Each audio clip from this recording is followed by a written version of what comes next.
Hi everyone, I'm back to read the next Felicity book, actually the last one. This one is called Changes for Felicity, a winter story, book 6. Okay, and I'm here with our characters, and I'm going to go ahead and read the inside to see what this one is about. It says, for Felicity Merriman in 1776 starts off with good news. Grandfather tells her that her beloved horse Penny is going to have a foal. Felicity has one worry, Jiggy Nye. He's been cruel to Penny in the past. Will he be cruel to her again when he gets out of jail? Soon Felicity has other worries too. The Merrimans believe in independence for the colonies, but the family of Elizabeth's, Felicity's best friend, believes in loyalty to the king. Suddenly, Elizabeth's father is jailed for being a loyalist.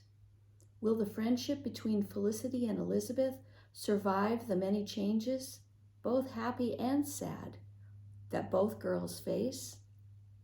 All right, let's read this one and find out about our last Felicity book. Turn around. Changes for Felicity, a winter story, book 6.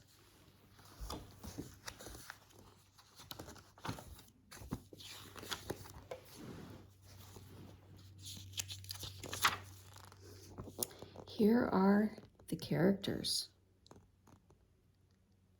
We have father, Felicity's father, who owns one of the general stores in Williamsburg. Felicity, a spunky, sprightly colonial girl growing up just before the American Revolution in 1774. Felicity's mother, who takes care of her family with love and pride.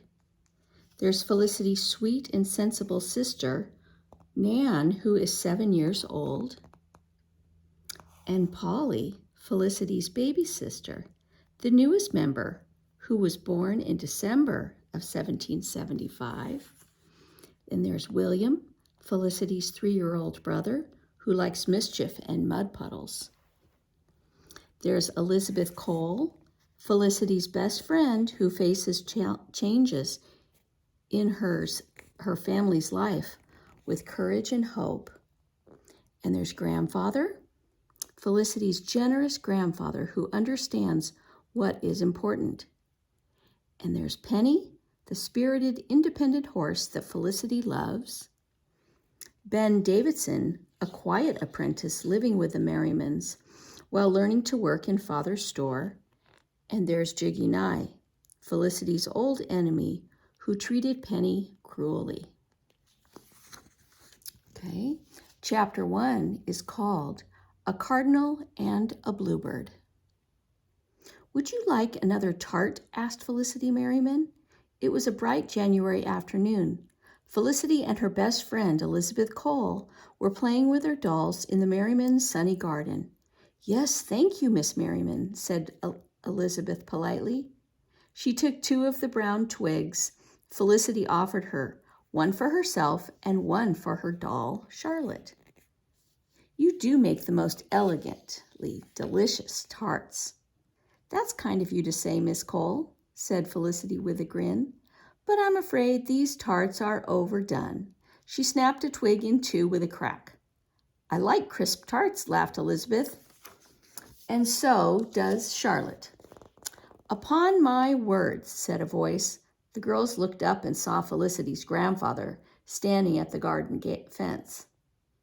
It is Felicity in her red cloak and Elizabeth in her blue cloak. I thought you 2 young ladies were a cardinal and a bluebird perched on that garden bench. What a pleasant sight to see.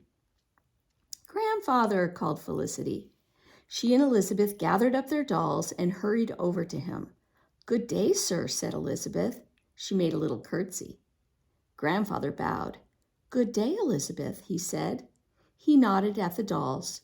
Will you ladies do me the honor of introducing me to your friends? The girls looked at each other and giggled.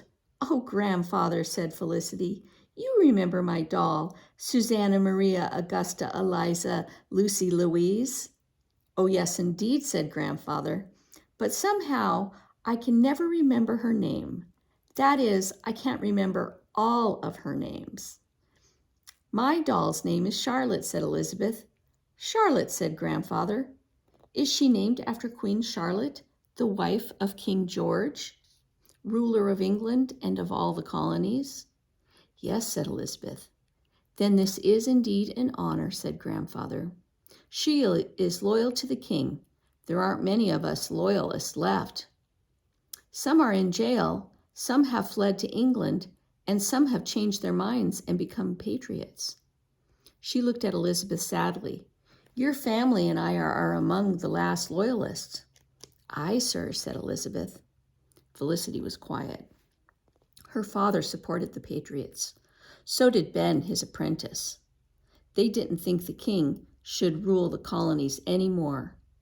Well, said Grandfather briskly, it's too sunny today to talk about cloudy subjects. I've been in Williamsburg for 3 weeks.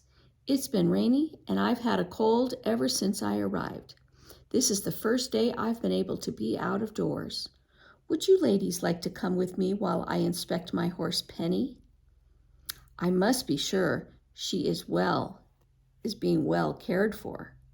Grandfather pretended to look stern, which made the girls laugh out loud. Grandfather knew that no horse in Virginia was better cared for than Penny.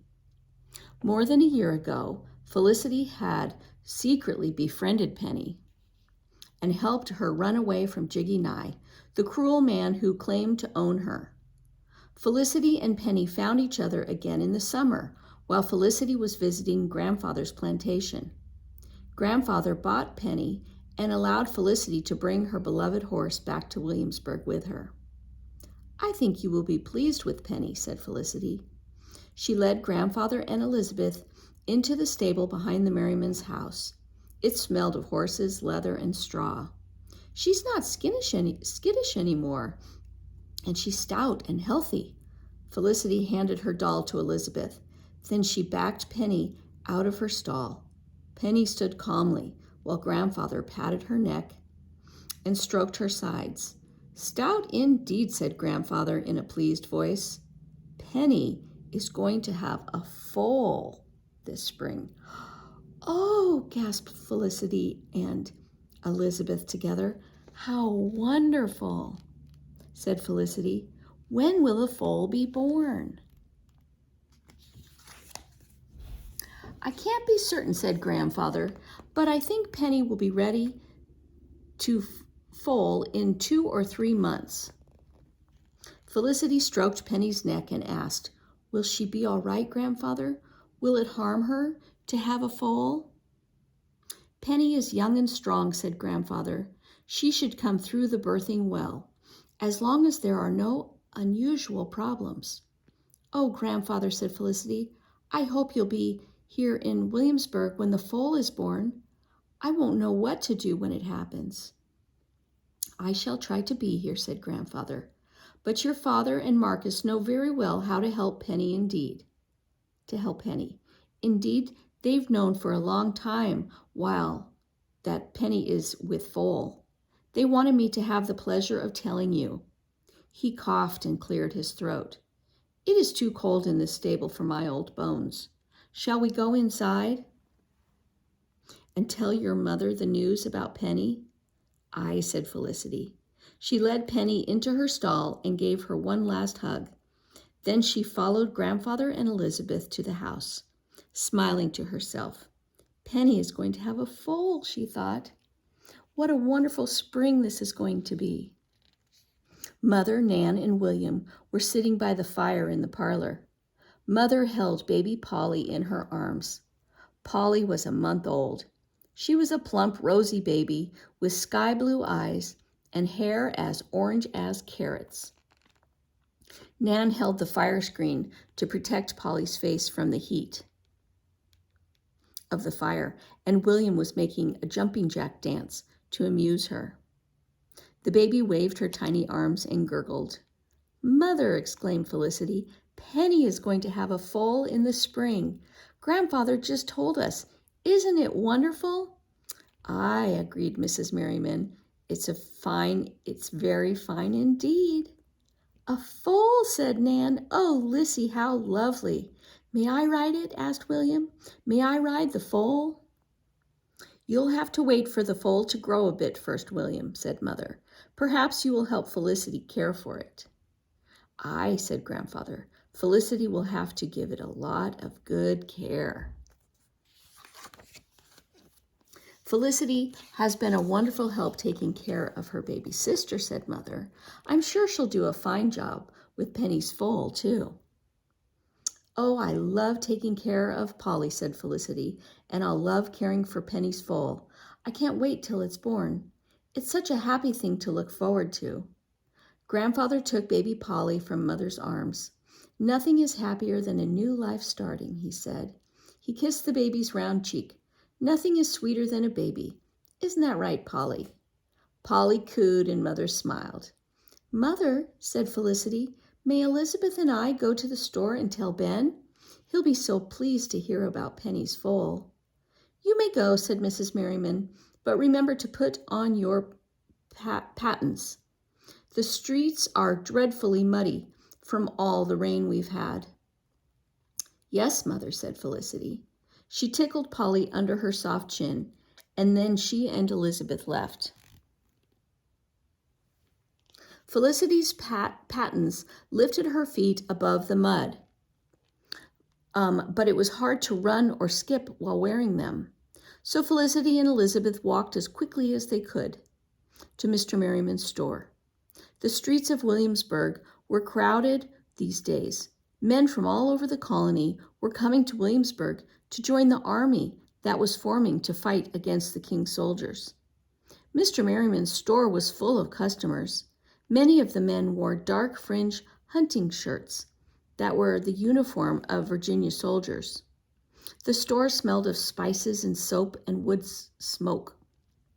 Felicity grinned. She loved her father's store, especially when it was full of people and noise and activity, as it was today.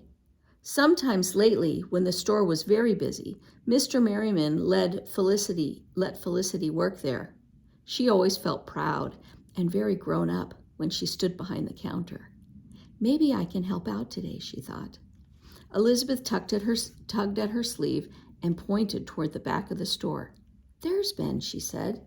He's helping that tall man. Both girls waved, and Ben nodded to them and came over as soon as he was free. May I help you ladies today? He asked. Ben, exclaimed Felicity, we have the most wonderful news. Penny is going to have a foal this spring. A foal, said Ben. He smiled. Good for Penny. Her foal will be the finest in all of Virginia, I'm sure. Mr. Merriman joined them with a laugh. So your grandfather told you the news about Penny, he said. I knew you'd be happy, Lizzie. No one loves horses more than you do. He turned to Ben and said, That reminds me, Ben, have you delivered the curry combs that Mr. Pelham ordered for his horses? No, sir, said Ben, not yet. I know you have been busy, said Mr. Merriman, but 'tis bad to make Mr. Pelham wait. We'll do it, Felicity offered. Elizabeth and I can make the delivery for you, Father. Very well, said Mr. Merriman.